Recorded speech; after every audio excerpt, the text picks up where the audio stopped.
bandiraɓe musidɓe tedduɓe hettiɓe ɓiɓɓe fulɓe ɓe funnague hirnague rewa e worgo bandiraɓe amtuɓe yebde a yawa habrirde Pindi TV alaɗa yano artiɗo wonno yewtere men wiitede holmbo woni an na waɗata e kala saaha addande on goto e jeeyaɗo e nder leñol ngol yawmona kewmi wirude taw oɗon cohluno ɗum yiide oɗon cohluno ɗum andude walla son gandano ɗum kadi ni gandon oɗo woni holi on. En calmini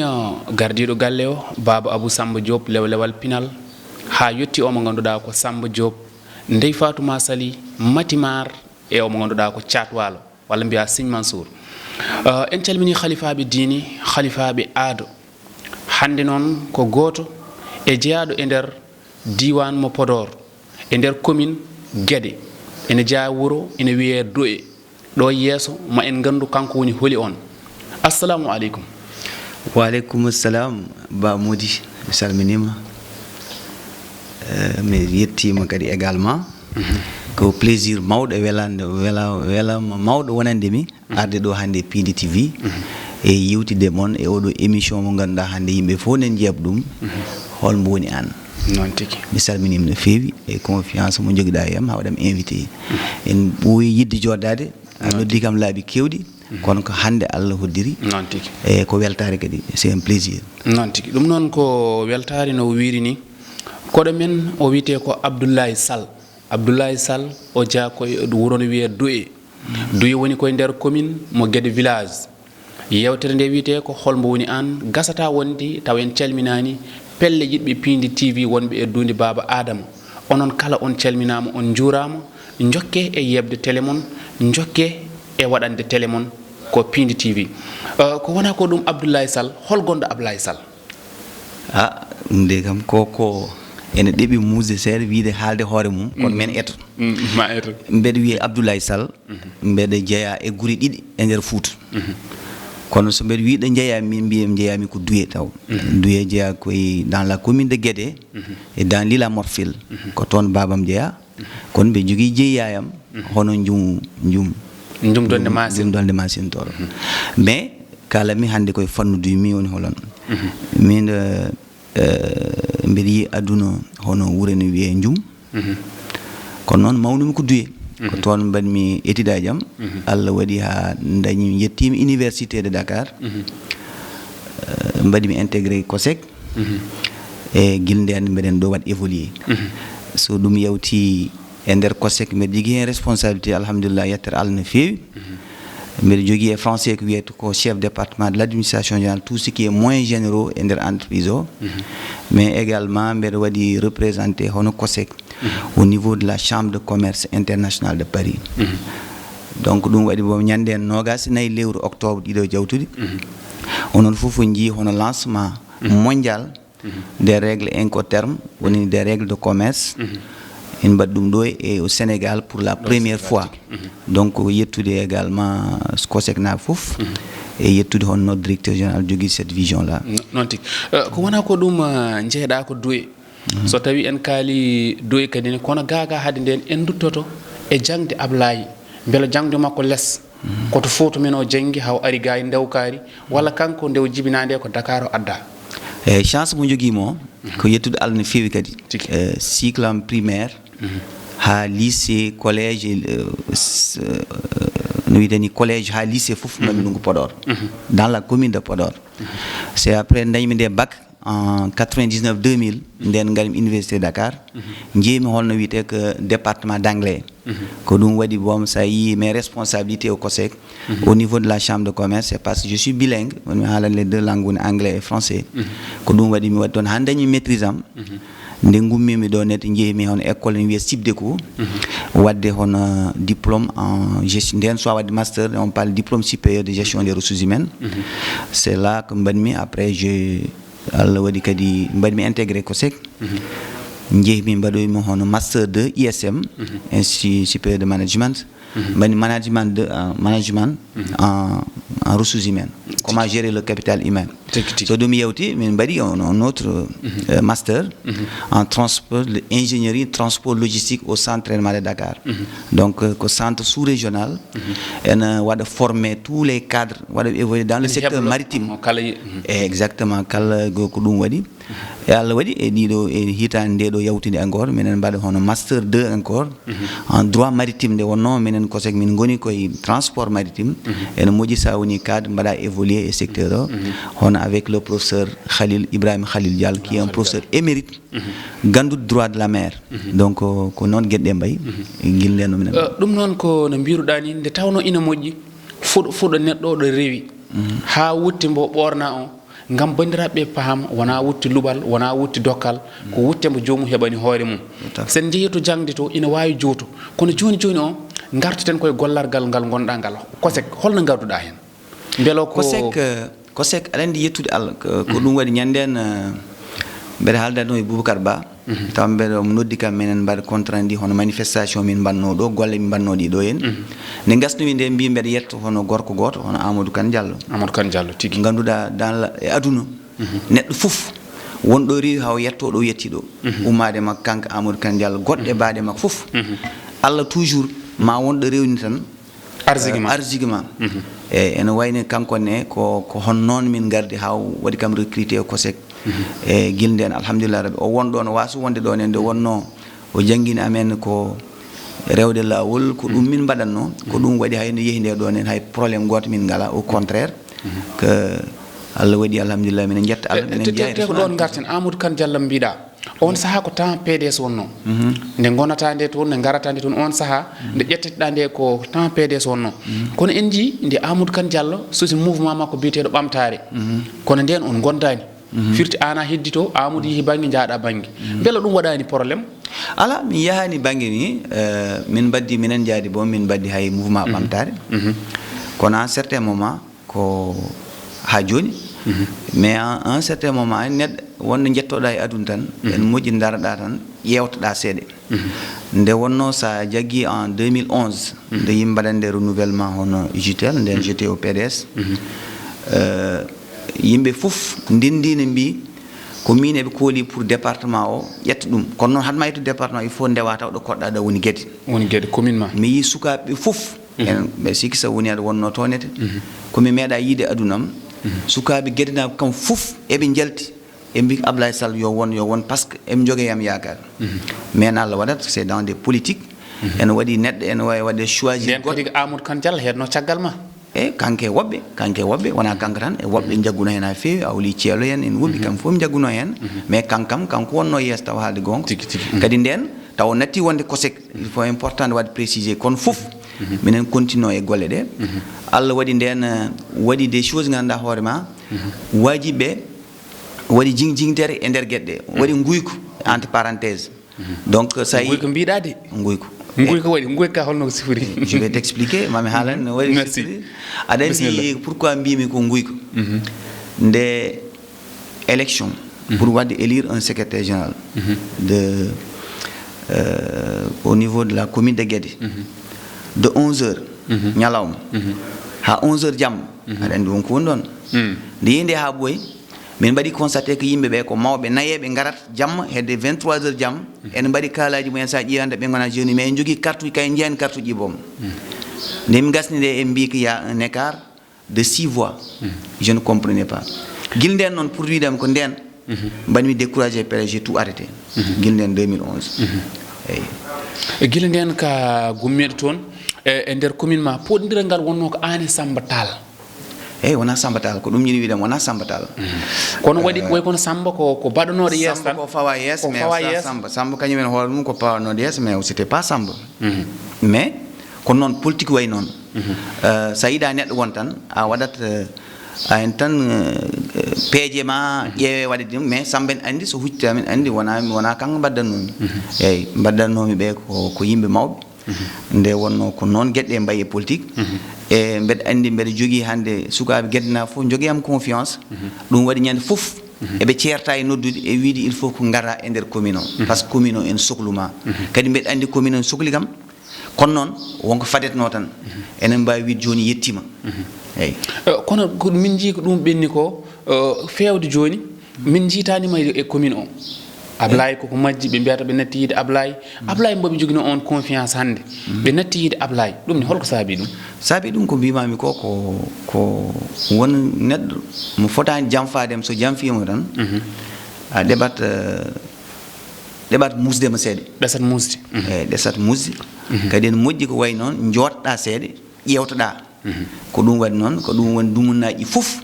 min jooɗi minen ƴewto haala waɗi yettima ɗo yetti ɗo henne eɗo faya ɗo maɓe gandu vraiment que jeunesse gueɗe ummima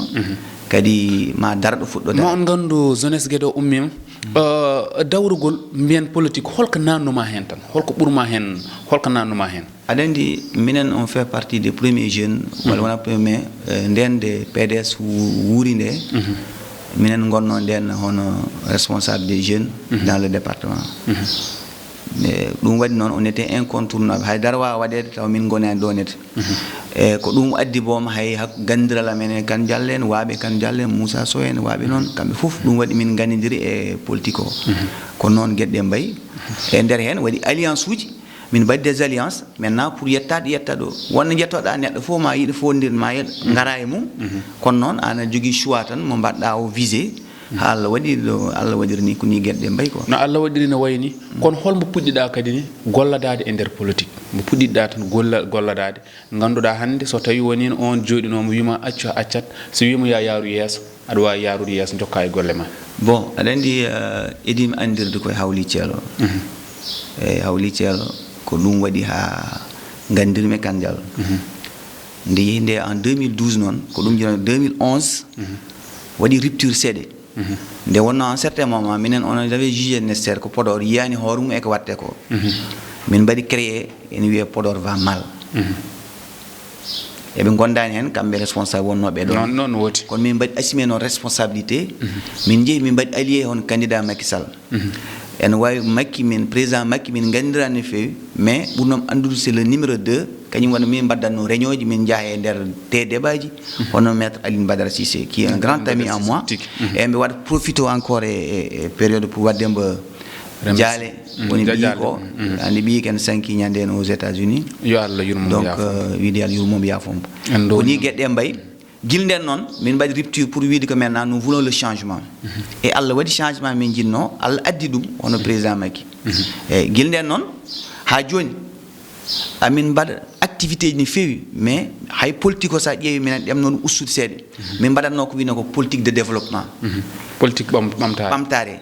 ko ɗum waɗi sa ƴetti e nder wuuro amen duye waɗama toon e galle kewɗe mbeɗa wawi wiide ko mbaɗmi ko ɗum nde mbaɗmi e stand by politique o ko mbaɗmi ko toon réalisé min mbaɗani ɗum réalisé bo mbaɗani gonɗa nde politique o eyyi par ce que enen foof enen gandi Pindi TV ko yimɓe ɗanniyankoɓe ketto ɗum jeeɓat ɗum par ce que enen gandi y a des mouvements c'est à dire pelle wiyete pelle ɓamtare taw goni ko caggal leydi tigui joni noon il faut koɓe jogo cate ga en en balla ɓe nde wonno Allah rokki amen chance minen kewi yaltude leydi ndi seeɗa eyyi joni noon minen ballodiri e mabɓe pour ƴettude maintenant wadde hono wiyete pour réalisation ji projet ji kewɗi ko ɗum waɗi e nder henete min mbaɗi réalisé poste santé taw min mbaɗino ma won hedde 40 millions ɗum ko onon tawi laamu ala hen gueɗal dara waɗani hen fof ne association amen kadi e wadde précisé min je suis comme secrétaire général on association pour le développement de l'association des ressources du village de Doué donc ɗum ɗon fof walli amen min mbaɗi construire un poste santé d'une valeur de 40 millions mbuɗo laamu natani hen nde wonno laamu kadi wawa wadde fof il faut ko kono en calmini doynaɓe fof pelle doynaɓe fof kadi en calminiɓe eyyi nder henete min mbaɗi réalisé so poste santé kono noon en waɗi ik seeɗa woni hol ɗum ha joni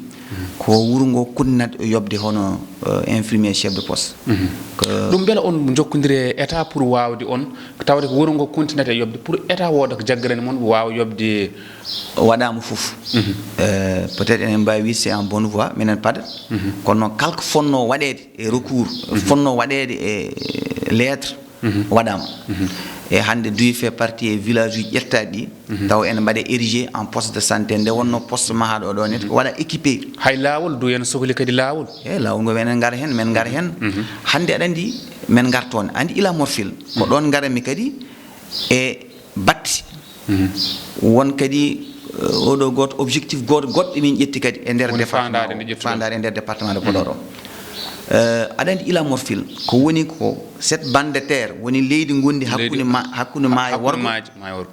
worgo e maayo Sénégal andi noon leydi ndi woni ila morfil ɗum noon fuɗɗi ko duye gila noon e guile temps Senghor ha yette Abdoulaye Wade ha yette président Abdou Diouf yette président Abdoulaye Wade yette président Mike peut-être chance kañumen andi yaate ko donc ha joni yimɓe on banggue so wiyama ila morfil secret tan a ummot tan jatar paya salde eyyi et alors que ila morfil fuɗɗi ko duyi ndewa Podor so rewi lawol Podor e hoore mum ko ila morfil sa ƴeewi c'est vrai eyyi donc gueɗe ko noon mbayi ko ɗum waɗi joni ha joni lawol ngol so yettade wuuro kono noon e nder projet ji état mo ƴeɓɓi ɗi apparemment ƴetti toutes les dispositions ma lawol ngol yetto e wuuro so waɗama tan ɗum waɗata hande développé nokku o duyi hande heddora tan ko lawol en jogui électricité lawol ngu addi ɗum ɗon en jogui oɗo château d'eau addi ɗum ɗonete donc heddira en jogui poste santé mani hoore mum ko lawol ngol tan ko heddi ko vecteur de développement par ce que yimɓe foof jii gammu momin mbaɗat ɗiɗo hen walla ziaruji min mbaɗat so yawti daara ala wuuro aɗo ngu ɗo hen c'est à dire que en terme de caravane parce que plus de 70 véhicules woni auto en naate wuuro ngo wona gammu wona hunde famɗude donc wona hunde famɗude ko ɗon e nder commune o nde tawno namni kewde nanɗo cebbi ma tuggude 2012 fewde hande holno jiruɗa commune Guédé 2012 fewde hande gurdam commune Guédé beelo nana yaari yeeso walla yaaraji yeeso so tawi ko an ɓetatno aɗa andi commune Guédé enen fof enen gandi en jogui caɗele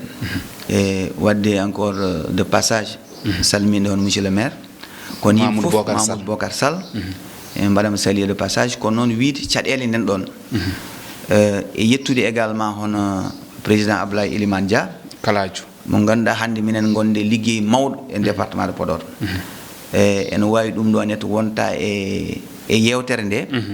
kono noon gandon minen puɗɗe makko ligguey mawɗo pour wadde développé ila morfil nde wonno minen ndenni ila morfil minen gonde fedde mawde pour ƴellide ila morfil min puɗɗima ɗum guila lebbi kadi ɗo ene balɗe garoje mon jii ko hesɗi gandanɗa hoorema minene wondude Abdoulaye Elimane Dia onon wondude Abdoulaye Elimane Dia ko hojomaji nayyi keddorɗen kono ko ndeysan interdire kono wona ko ɗum sukaɓe Guédé kadi en jii gam sohlude golle gam sohlude hande golle darade ne wiye kayno cohli golle ko wona ko ɗum kadi ni beela an maire ko onon baddi junggo e fandu alors pour dire la vérité non maire kam min baddani jungo minen gandiri on a très bon rapport mais politiquement parlant min kewani yewtide golle ɗen eyyi nde wonno kadi komin hoddiɓe boom ɗo woni ɗo eɗo kose ko woni ɗo komin hoddiɓe kono noon kam e haalde gonga politiquement min jewtitake heddi noon e Guédé wiide tan seeɗa e mintere e hojomaji tan Guédé ene jogui caɗele seeɗa Guédé kañum fonno wonde ko wiyete ko locomotive commune aji Podor foof kañum fonno dirde commune aji Podor foof mais Guédé hande sa ƴeewi kañum ɓuruttade caggal nde wonno en jogui caɗele ala hande sa etti hande kañum ɓuuri hewde guuri